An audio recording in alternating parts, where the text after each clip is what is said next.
Trishunson Video Sports. It's going down, I'm on fire.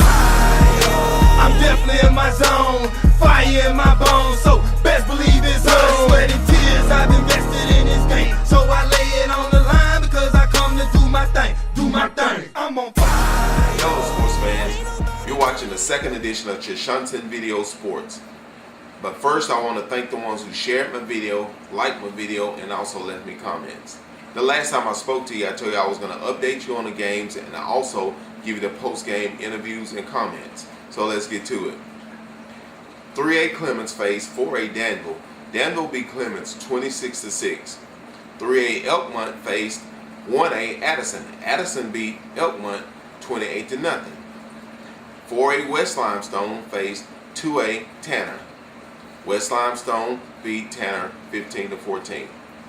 I had the pleasure of being at the game and recorded it. But before I get to that, I want to say this. When I got there, I saw that the field was so wet and so swampy, I didn't know whether to expect to see Michael Phelps there to win another medal or the Swamp Thing to stand out there on the field.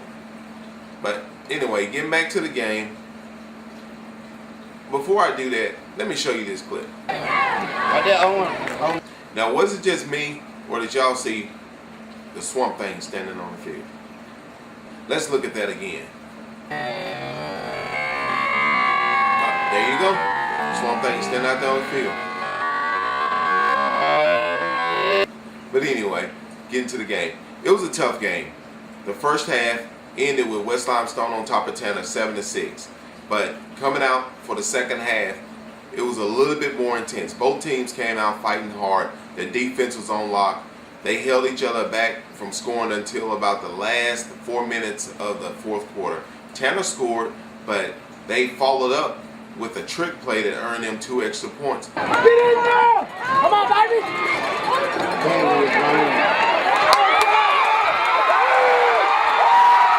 But West Limestone answered immediately with a long pass, putting them up over Tanner 15-14.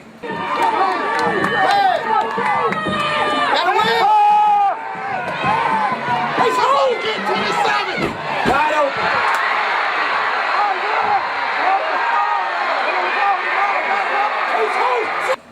After the game, I had the opportunity to speak with the winning coach, Coach Jordan Cantrell. And I want to say this before I go any further about Coach Jordan Cantrell, head coach of West Limestone. He's a nice guy. He had nothing but praise for the Tanner Rattlers and the football team and also the coaches. So that's kind of unusual when you have 2 rival teams that's going head to head. But he had nothing but good things to say about the entire football team of Tanner and also the coaches. So without further ado, I did interview Coach Cantrell. Let's see what he had to say. It was a very big win tonight. I tell you, a wet night. The elements were rough for both teams, and it contributed on both sides for Tanner. For us, 2 very good, talented football teams that came in tonight, a 2A squad in Tanner, a 4A squad in us. And both of us, Tanner, Coach White, and me, West Limestone, we knew that it was going to be a test for both of us, a very good season opener for us. Is that the kind of game that you need to prepare for a championship or your next upcoming game? I tell you, Tanner is known for, over the last 13 to 15 years or whatever, being a championship squad, making it deep in the playoffs, winning championships because of their coaching, because of their athleticism, because of their discipline. And we chose to play Tanner again, and Tanner chose to play us. We thought it'd be a good fit to build both of our programs to a championship status. Although Tanner's already at a championship status, I believe it pushed us here tonight to prepare us for 4A football, because we're going to see a lot of teams like this later on, not really in the regular season, because this is a dynamic football team in Tanner. You had a lot of players that made big plays, like number 7, number 4, number 5, and there was Cole Smith. 27. Yes, we had a lot of players that made plays. There's a lot of guys that get the spotlight.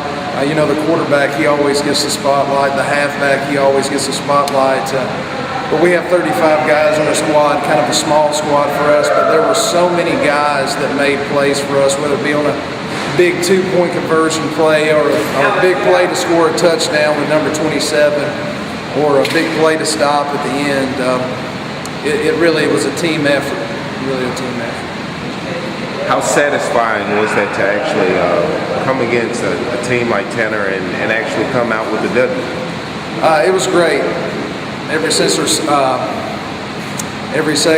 our second round departure from the playoffs last year, we began our plan to beat Tanner or to face Tanner, and that's what we worked toward all summer, working hard. We pride ourselves on working hard. It was satisfying tonight, but only for tonight. Tomorrow's a new day. We're ready for East Limestone, or getting ready for East Limestone, and hats off to Tanner, Coach White, legendary coach. He's got a heck of a squad. They've got a bright future over that way. Great players, great coaches, great discipline, and our hats are off to them. Speaking of East Limestone, y'all are facing East Limestone next week. What type of team are you expecting from East Limestone? Coach Pugh at East Limestone, we kind of, they thought that we kind of slipped up on them this past year, and they're going to be a hard-nosed football team that pride themselves on being physical, as we do, as Tanner does. So we're expecting the same type game as here tonight. And we're going to see that here on out. Tanner's going to see it here on out with their non-region play next week. Tonight, when it's over, it's time to prepare for East, and we're excited for that. So there you have it. Thank you for watching the second edition of Chishunson Video Sports. But before I go, I have to inform you of the upcoming games on next week. Thursday, you have West Limestone. They're facing East Limestone. The following day, you have Elkmont facing Ardmore, and also on that Friday, you have Tanner versus May Jemison at Tanner. Come on out, support your teams, and the question still remains, who will win? Until next time, take care.